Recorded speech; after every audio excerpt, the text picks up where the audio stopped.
All right, spectators, got a big agenda for you today, jam-packed with lots of excitement all over the Bay Area and beyond in this particular episode. I'm going to be like Buddy Hield, get my game day shorts on, and let's rock. Hit the music.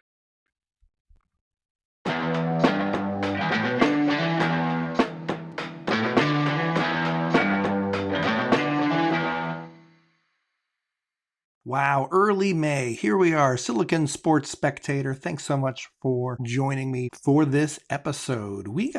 This is going to be a long episode, so brace yourself. I wonder if we break the 30-minute mark. I could just tell as I put together my bullet points for this particular one that we got lots to chat about, surprisingly. Just first on a personal note, I spent most of kind of a long weekend down in Atlanta, traveling on a personal trip. I actually roamed through a little bit of the South, starting in Memphis, and made my way through the Deep South into Atlanta, enjoyed some good times with some friends, enjoying some mostly nice weather, a little bit of southern storms, but cool towns.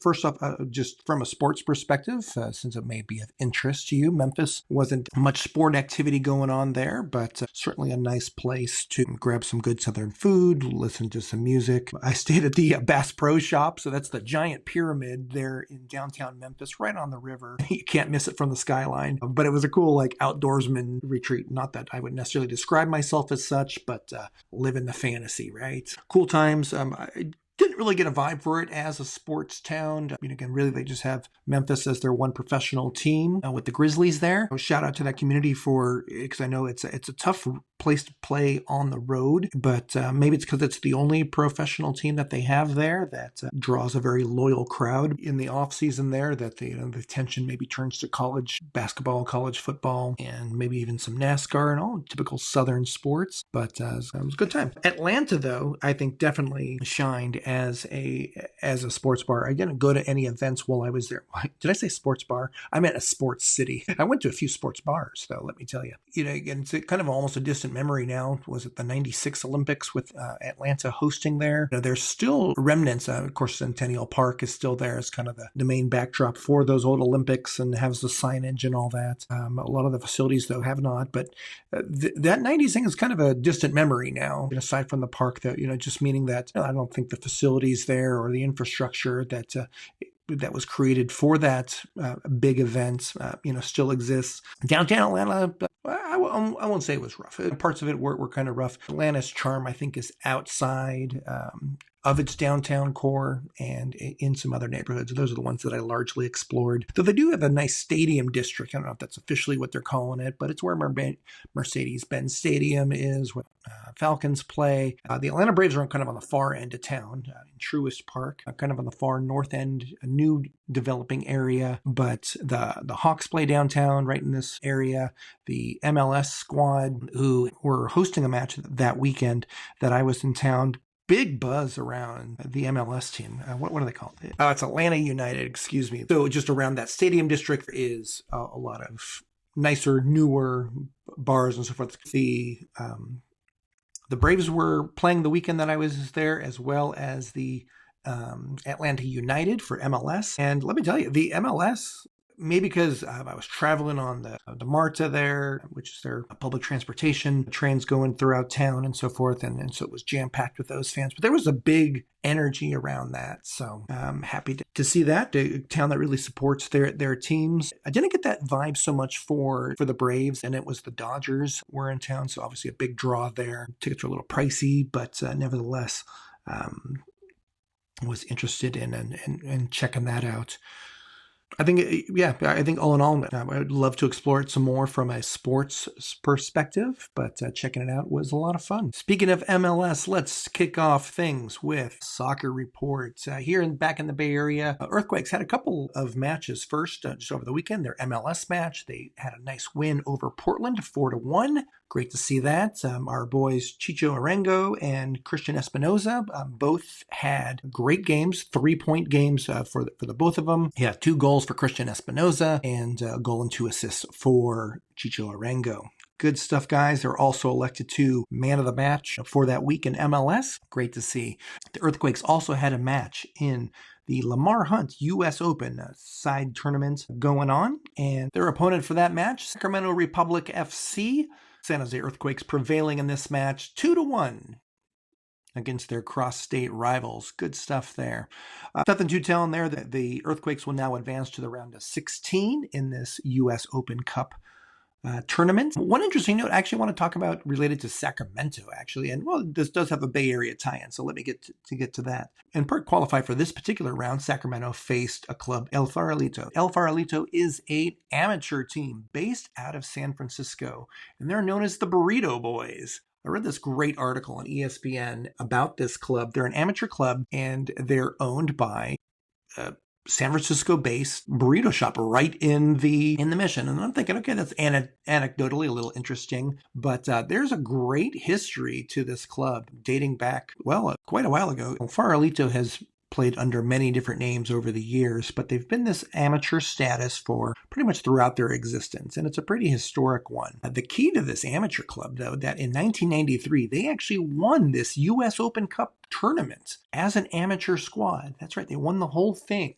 93. And how cool is that? Just owned by this little burrito shop, and but yet they have this fascinating history and consistently dominate their amateur level. And they typically make this U.S. Cup tournament every year. Usually don't fare too well, but they do have this wonderful history. I had never heard of this story before. Not that I track amateur soccer tournaments very much, but at the same time, very cool story. El Farolito this year played in the prior round. They unfortunately lost to Sacramento Republic FC, so they would not be advancing into the tournament. But still, great to hear this story and to learn about it and spread their story just a little bit. So check out their burritos in the Mission District, some of the world's greatest Mexican food there right in the Mission. All right, quick roundup here to Bay FC. Unfortunately, this week they lost to the San Diego Wave in extra time. Brutal last-second loss. San Diego doing its part to crawl up the table. They move up to third in the standings, where KC Current is the leader of the NWSL. In fact, the Kansas City team is going to be the Bay FC's next opponent, so very tough back-to-back for them. We'll see if we can pull an upset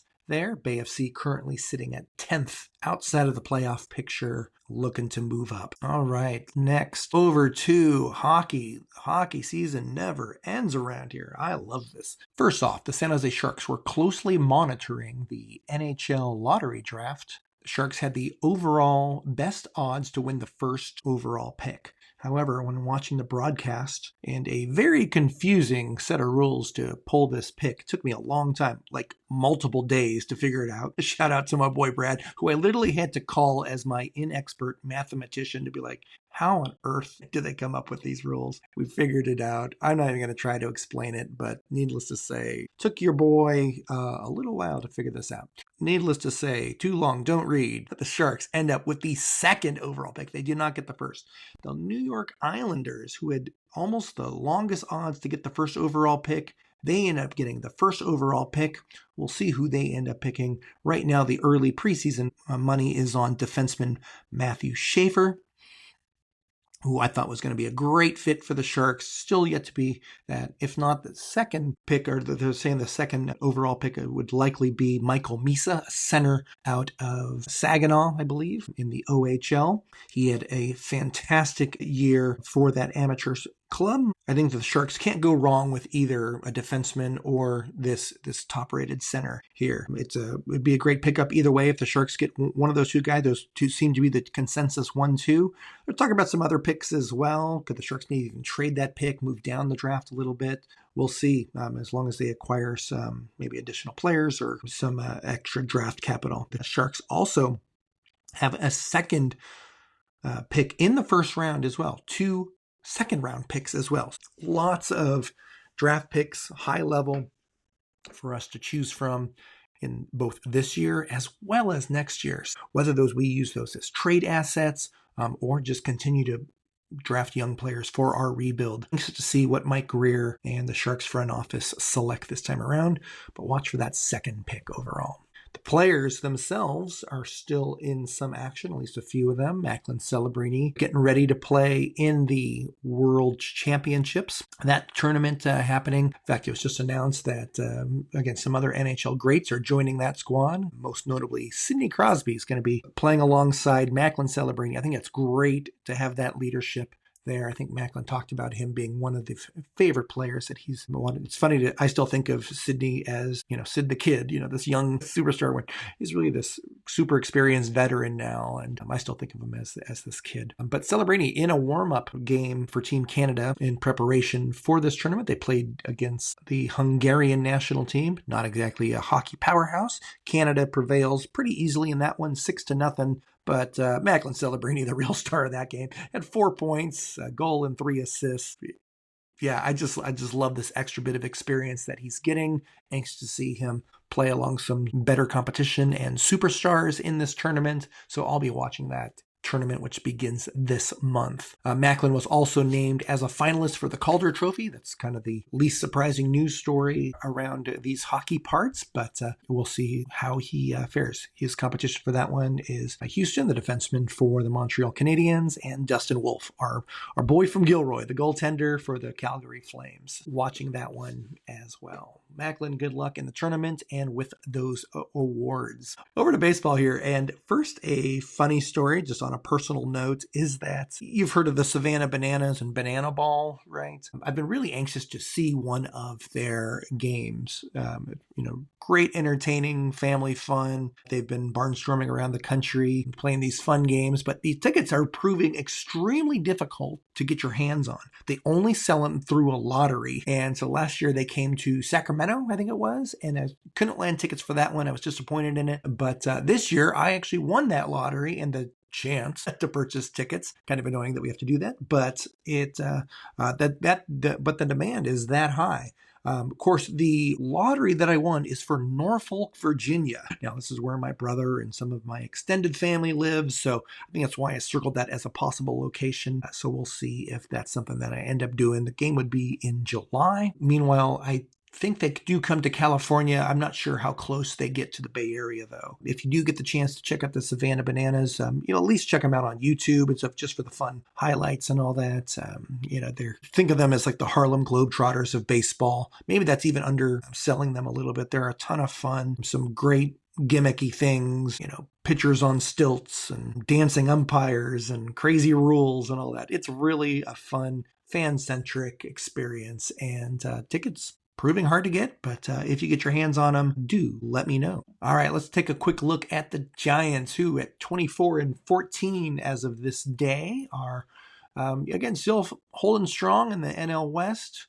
A couple notes here is that, I want to report on a few of our pitchers. A lot of stories to tell here. First, Robbie Ray continues to be unbeatable, which I love. And the team is 9-0 in starts that he plays. He's only gotten credit for, I think, 5 or 6 of those as official wins. But when he pitches, the Giants win. So let's maybe bump him up in the rotation. Meanwhile, as an oddity, Justin Verlander, the future Hall of Famer, can't seem to get a win. Still winless in his Giants game. Looks like he was going to get a win this week, but then the Giants blew a late game. So that didn't happen either. Too bad there. Camilo Duvall continues to shine and is starting up the conversation again about, is he going to move into our primary closer role right now? I think he's pitched his way back. He's looked a lot more consistent there, better control of his pitching from last year. We also called up Kyle Harrison, who was down in a rehab assignment with the River Cats. Kyle made just one appearance in a relief effort. This was in the big Giants comeback. At the time, the Giants were down several runs. It was good that he was able to help preserve what would become a great win for the Giants there. Kyle Harrison's fastball looked great, averaging over 96 miles an hour. Pretty consistent and looked good. He went 1-2-3 in those innings, 3 strikeouts. Awesome job there. One other baseball note, and I would be remiss if I did not mention this week would have been the birthday of the Say Hey Kid, Willie Mays. We can celebrate Willie, a lot, and I know of his accomplishments, of course, from all of baseball history and everything, and where he stands among the all-time greats. Again, seen highlights or whatever, but, we'll never fully understand just how impactful he was, not only for the game of baseball, but especially for our Giants. So happy birthday to Willie Mays. Almost a full year since he passed away. So rest in peace, dear friends. An incredible baseball career and life. All right. Now, finally, some of the biggest news from the past week, and that was with basketball. Let's talk about the Warriors, who prevailed in their series against the Houston Rockets. Congratulations to the Warriors, winning in 7 games in that series. And the Warriors were up 3-1 and then gave up 2 awful losses where they looked really rusty, who forced a Game 7, but that Game 7 back in Houston, and the Warriors showed up, with their great effort, especially on the defensive side of the ball. Houston looked out of sorts, and the Warriors prevailed. Congratulations. Great to send them home, quite satisfying. And then the Warriors drew the Minnesota Timberwolves into the second round of the NBA playoffs. And we just completed here, as I record this, the Game 2 of that. And the Warriors split games in Minnesota. First game, a defensive marvel, actually, an absolute gem of a game. Looked fantastic, but the big news out of that story, perhaps going to change all of the NBA postseason here. Steph Curry goes down with an awful hamstring injury. Today, the doctors are saying that he will be out at least a week. So that would at least probably put it to, Game 4. The unofficial reports are saying this is a bigger injury than that. He may be done for a long time, and especially if, against a good team like Minnesota, if we can't get some wins here. And let me tell you, without Steph tonight in Game 2, they did not have enough. Ended up losing by over 20 in that one. It was never close. Okay, maybe in the third quarter they made a little run. Simply without Steph Curry on the court, changes everything, and it disrupts the offense so much. We had a ton of turnovers in this game. If the combinations aren't working out, we'll see if we can channel in some of that defensive magic just long enough to maybe where Steph gets back. I think it's going to be really tough without him, though, if not impossible. So obviously we'll be watching that series. And one more on the Warriors, actually, just a little anecdotal story, is that the broadcast team with Bob Fitzgerald and Kalena Azubuike, who, again, I love watching them, of course. They're definitely homers during that broadcast. And this is a very unofficial thing, but, there was some popular blog that ranked all the television broadcasts for each team, their local broadcast teams. And guess who got voted the worst in the NBA? That's right, and not for the first time, but the Warriors broadcast team. So I bring that up here. Again, I of course counter with it. I think they're wonderful journalists. They do a great job, even with their hometown bias. I'm curious to see, what the, other people's thoughts are on this particular, does this matter? If you look at things honestly, do you think that, hey, maybe this is kind of a broadcast that needs some improvement? One of the broadcasters from recent memory, former NBA player Jim Barnett, who's I'll say a loose family acquaintance. I always liked having him on the broadcast and so forth, calling it a little bit more recent player in the Warriors' history and everything. What do you think? Do you think this is a broadcast team that needs a shake-up, or is this just people not liking watching the Warriors? I could see it if you were a fan of the visiting team, that and if you were to had to listen to the Warriors broadcast team, it probably would be overly biased. I admit I don't watch a lot of other local broadcasts outside of the Warriors. I know of a few, especially former NBA players, who run their local team broadcasts and so forth, and so we hear about those. I don't read too much into this. I just wanted to get the dialogue going, get the conversation going, get your thoughts on it. My next basketball story was a cool personal experience that I had. Was the Valkyries, WNBA's newest team, had their inaugural preseason game this past week, and I was there. Very proud to bring my daughter to that game. She's 10 years old. She had a great time at the game. Really very cool fan experience overall, right there in Chase Center in San Francisco. Looking forward to attending more of these games in the future. I just give them credit. There's this really strong fan base, different from a Warriors game, but still kind of the similar energy levels. So I love it. I'm anxious to see more of these games. We had some great seats, and the vibe was rocking. The Valkyries ended up losing to their cross-state rivals, the LA Spark, plural S, I don't know. But they ended up losing just by a single point in that game, came back from a pretty big halftime gap and ended up making that a very close game, and had an opportunity to go ahead, but came close. Alas, could not pull off the preseason one. We'll see where they go. I don't know. My quick analysis of the team was They looked all right, but still very much trying to find their way in chemistry. I think that will come as they get into the team. When they were bringing up the ball, a lot of times that getting set up, things looked a little sloppy. Again, this is preseason for inaugural franchise. These are the types of things that you can iron out pretty early on. Especially noteworthy is on the Valkyries, Letitia Amahir, if I'm getting her name pronounced correctly, apologies if I did not, scored 20 points off the bench for the Valkyries. Good job, Letitia, working her way into the rotation there. Valkyries have one more preseason game against the Phoenix Mercury, and then their season will kick off officially on Friday, May 16th against the same LA Sparks. Good luck, ladies. All right, about to wrap up this particular episode. All right, one last item here, and outside of sports, but with a little bit of a Silicon Sports connection, and that is new restaurant opening up in San Francisco. Check out Meski. It's Ethiopian and Dominican fusion. And why do I bring that up? It's because of their owner. A certain gentleman named Draymond Green is the owner. Brings this concept here to Nob Hill neighborhood of San Francisco. Very cool concept. It's getting great reviews now. Just opened up. So check out Meski in San Francisco. All right. I think that just about wraps up all our many topics today. Thanks for sticking around this long. Who knows what the next weeks will hold for us. Exciting things. Thanks always for subscribing, ringing that bell, and tuning in. This is Silicon Sports Spectator. I am the Joe Machine. We out.